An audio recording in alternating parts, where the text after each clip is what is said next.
So if you thought the raids on so-called sovereign citizens in my home state of Western Australia was bad, was terrifying, was scary, was government overreach, all of those things, wait until you hear about the Digital Firearms Registry. Yes, so the Australian government have been pushing for a national firearms registry, a digitised database of all firearms owned by law-abiding firearm owners in Australia at the moment. And after 1996, it was brought in that every state and territory must have a firearms registry, which includes the name, the locations of where the guns are stored, all linked into a database connected to an individual's identity. So this, in the old days, it was a paper-based system. When I was working for SSAA 10 years ago now, this was something that we had a lot of conversations with our politicians about. And back when I was there, this was when Jeff Jones from Queensland was the national president and Tim Bannister was the CEO. We were very clear when it came to discussing any concept of registries that this is a waste of taxpayers' money. You are surveilling law-abiding people. We have to be in order to keep our firearms license in Australia. And we use the example from Canada with their long arm registry, which was abolished because it was over budget, over time, and did nothing to help public safety, and examples from New Zealand across the pond too. So it was built into me from those days at SSAA to argue against the concept of having a centralised database with all the details of firearm owners listed on it for the authorities to keep an eye on us. This is something that I principally, of course, agree with. We should not be collecting citizens' private data in this manner. And of course, this was something that I then prosecuted when I went and worked for Senator David Leyonhjelm as well, and the Liberal Democrats there. In 2022, at the federal election, one of our policies was stop the surveillance state. So no government databases like this. We don't want it. We don't want Digital I.D. And there's a big debate going on now in the UK about having Digital I.D. forced on the people without their consent. But in my home state of Western Australia, they are the first state to launch a purely digital firearms registration system called the WA Firearms Portal. You might have seen me screaming about some of the already data breaches that we've seen come out of this. But in the ongoing review that I've been watching that's happening in the Western Australian Parliament at the moment, it is due to conclude on the 16th of October is when they're meant to hand down their final report. We will see if they meet that deadline. They did not meet the first deadline. Didn't even bother to tell us that they weren't going to meet the deadline to a blue pass, but rules for thee, not for me. So one of the conversations that has been happening in the Parliament as part of this review is the new WA Firearms Portal system, specifically in relation to the digitised aspect of the laws. Now, throughout my legal action campaign against these gun laws, and this was one area that I was bombarded with people complaining and very uncomfortable with the entire process. So no more paper system. It all had to be done online. At the start, they were pushing people to use the Australian government My ID, which is the digital version pushed from the federal authorities, linked to this database in order to log on. I have not set up a My ID. This is going down the road of Orwellian surveillance state stuff. I do not want to give my information to be on a government digital database when they cannot be trusted with this information. There has been numerous reports in the news of data breaches of government databases. So when it comes to firearms and having on that database the exact GPS locations of where my firearms are stored, as is the case in WA, no, very uncomfortable. And that is the kind of thing I have heard from we the people. They do not want Digital ID or a digital registry with their information on it. Full stop.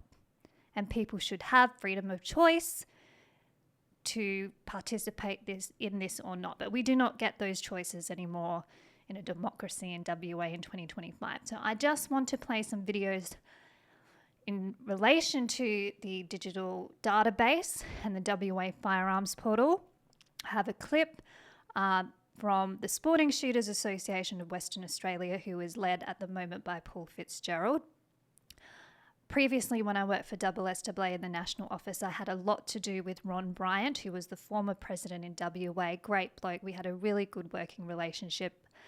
Worked on him with some of the firearm transportation issues that WA still has. And I also worked with him on the Law Reform Commission Project 105, the submission that Ron authored when he was leading the ship there. So this first clip is from the president of the SSAA WA, which is the largest representative organisation in Western Australia. And this, I'll just play this clip and then we can react to it together. It is fundamentally three things that are being asked of firearm owners. Accept the digital licensing system, which the mature organisations have asked for 20 years. So people need to get digital. We need to move away from paper licence. I just have to interrupt already. The mature organisations have been asking for a digital firearms registry for 20 years. I'm old enough to have worked for SSAA 10 years ago now, and this is not something that we ever pushed. This is not something that our members wanted. It's certainly not something the people in Western Australia wanted from those who have contacted me.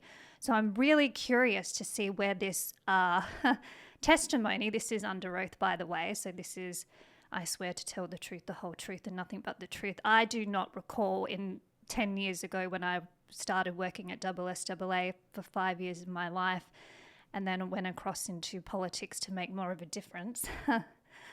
We never supported a digitisation of the firearms registry, period. And I pulled up one of my old articles, which is still on the SSAA website. They've taken my byline off all my stories. I think they tried to erase my history there, but that's fine. They still use my handgun photos every now and then without attributing it to me.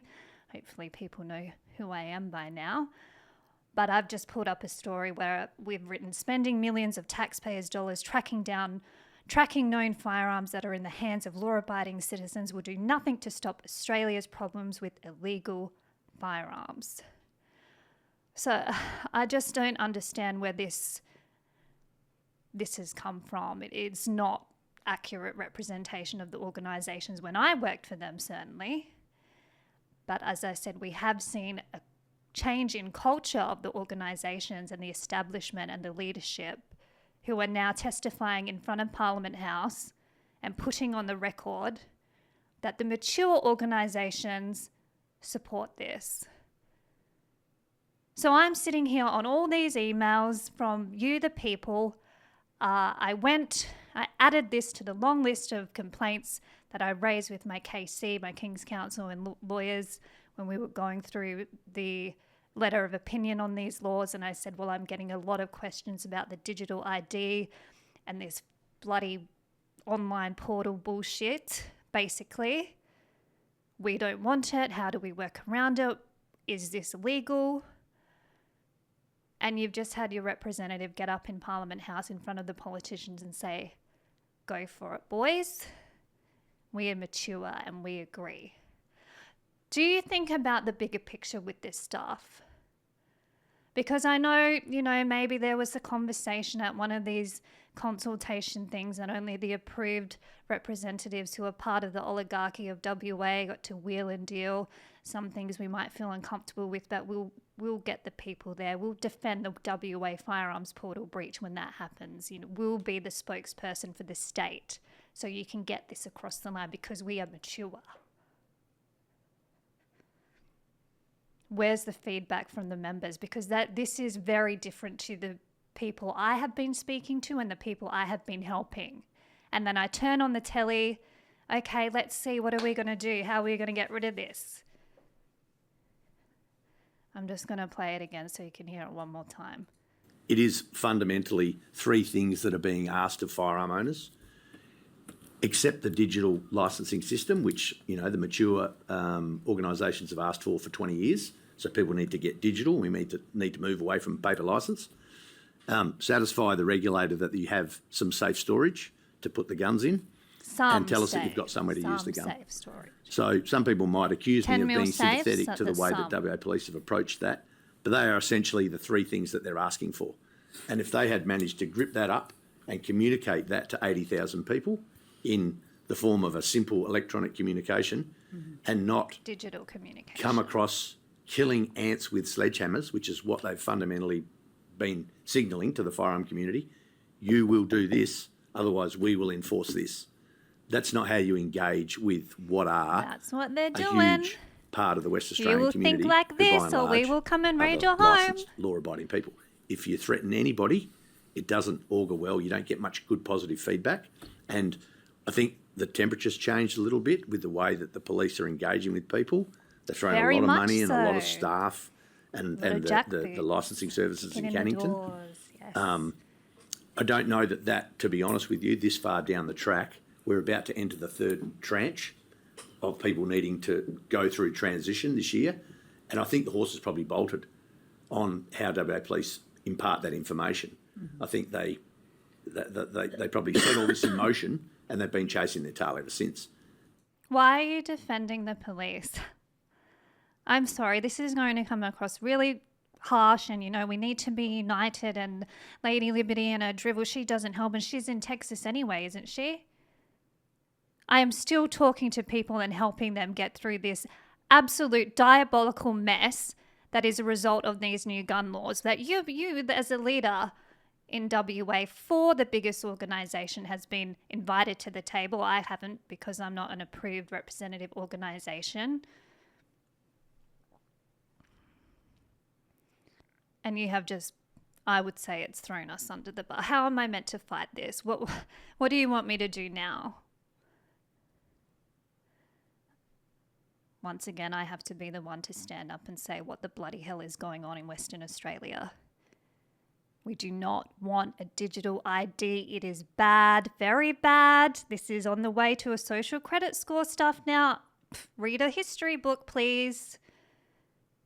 You have just sold out shooters to be the guinea pigs in the trial for this digital bullshit that the government is forcing on us. They're bloody rioting in the streets in the UK about this. We do not want this. We want to be free people. We do not need the government surveilling us, keeping us on lists that will get hacked.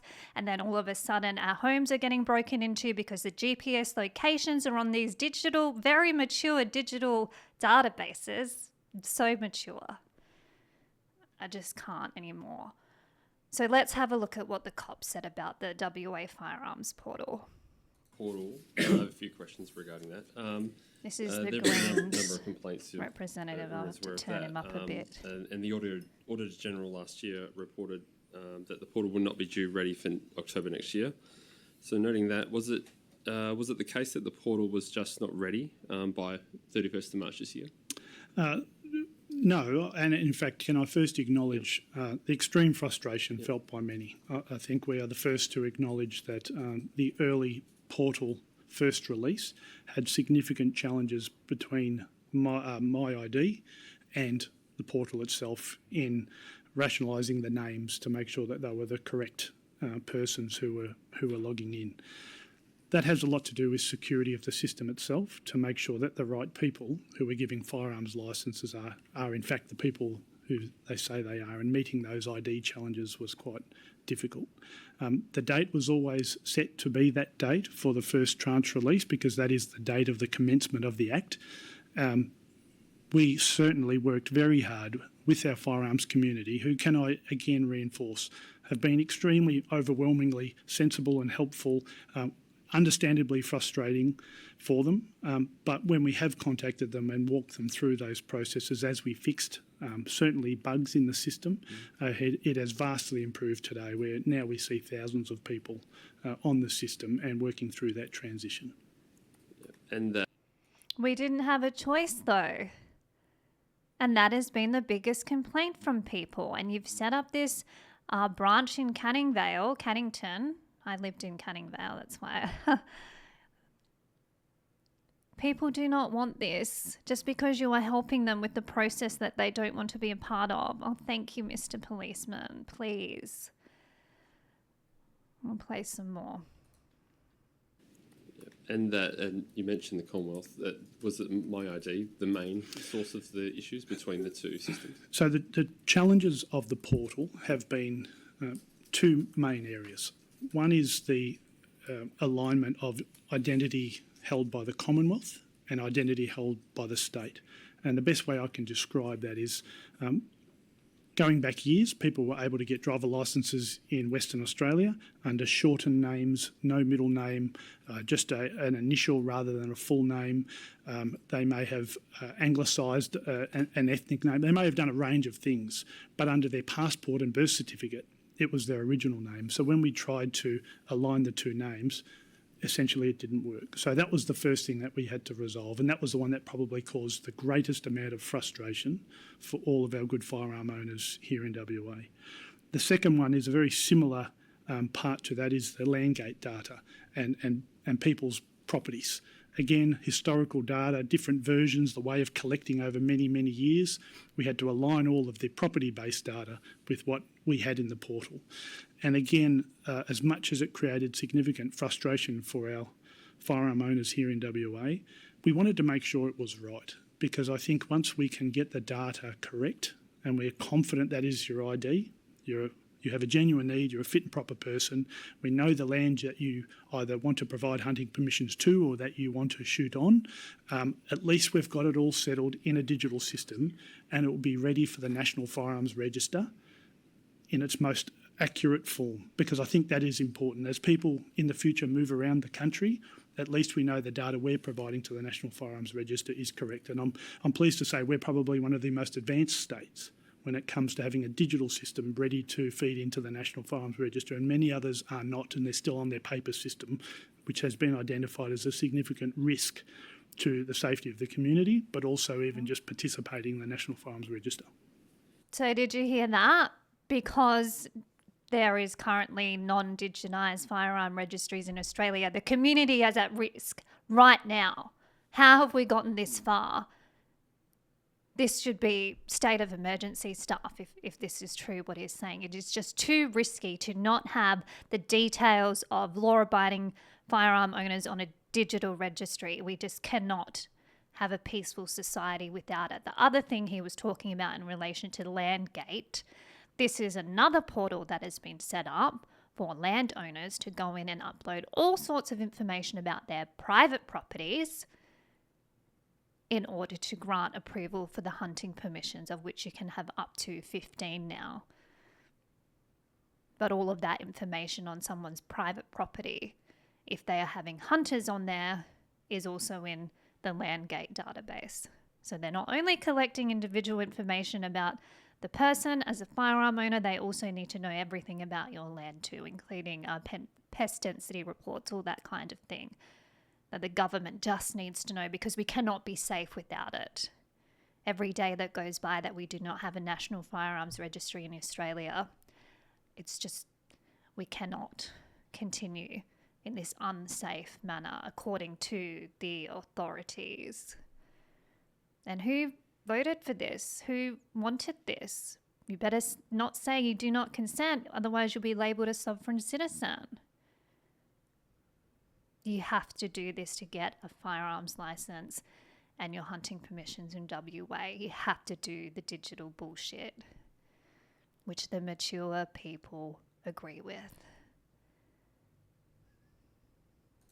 And the site mentions an alternative to My ID. Can you explain that? Yeah. So the law requires that we have a different alternative process to the use of My ID. So people can go into a police station or Australia Post for a government check of using 100-point identification, and that will give them then access into the firearms portal through engagement with the firearms team. And the new can the new paper application be printed off? No, there is no paper application. The only way in the future and currently to abide by the Firearms Act of 2024 is to have your licence record within the Firearms portal. There's no paper-based version of that. No worries. So you do not have a choice. You have to do it this way. It has to be on this digital database. And I've had a lot of emails from older people too, and people in remote areas that don't have the technology skills or the internet connection, who are having all sorts of trouble with this. But you have to comply to keep your firearms. This is what they do. This is the law now. I'll play one more and then I'll wrap up. Just still on the portal, do you think some of the challenges are really about a transition, and do you expect that once we're kind of past that transition phase of, significant changes and it settles into more of a business as usual, that the issues with the portal will also settle down? This is called leading the witness. I think so, and certainly we knew from before the portal's first day that it was going to be a difficult and a frustrating process to have 80-odd thousand people get onto a portal, particularly with the technical challenges of the portal itself, but also the technical abilities of many of our community who may not have some of those skills. I have great sympathy for people trying to get onto government-based systems to get through a process, but I think from a public safety perspective, and particularly the discussions we've had around the National Firearms Register, this is an important step forward for our community. I think it will get much better, and it has got much better. The numbers in the portal today are significant. We're in the tens of thousands of people who are successfully getting on there, registering their properties, getting their hunting permissions. It is going much better than day one. And I look at any IT system, and I've been involved in a few, both the Commonwealth and the states. Yep. They never go perfectly. They often end up with significant frustration. And as had been said many times from this table, it's about important communication, keeping that communication going. We haven't always done it perfectly well. The information sheets that are out there now by WA Police and the transition team are finding, I think, are resonating with people and helping them move forward. And I also want to thank members of the community themselves. The firearms community are actually helping their friends and family and colleagues, and they're doing an excellent job in doing that. Yeah. Bringing people together, getting signed up on this digital registry like a mature person should. But you also heard him say this is all leading up to the big national firearms registry that the Australian government is pushing on the states and territories at the moment. So if you're sitting in another state, don't get complacent. They're coming for you too. You will all be on this big digital register, whether you like it or not. Firearm owners are the guinea pigs for this. Of course, we've got the Digital I.D social media thing coming up in December. We'll see how that goes and what that looks like.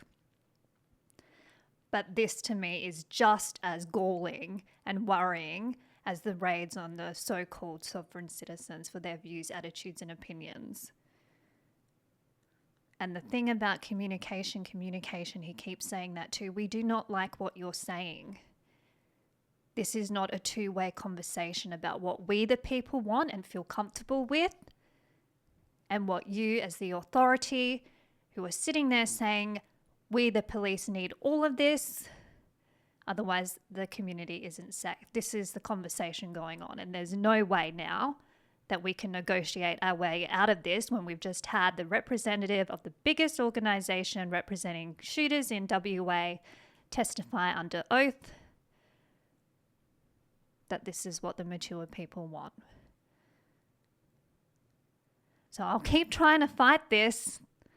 I will do what I can. I'm still helping people, individuals who have been contacting me about all sorts of problems, but this is one of the big ones that I have been trying to prosecute. But what do you do when you've been sold out like that by the approved representatives in this oligarchy? My heart is breaking for you, WA.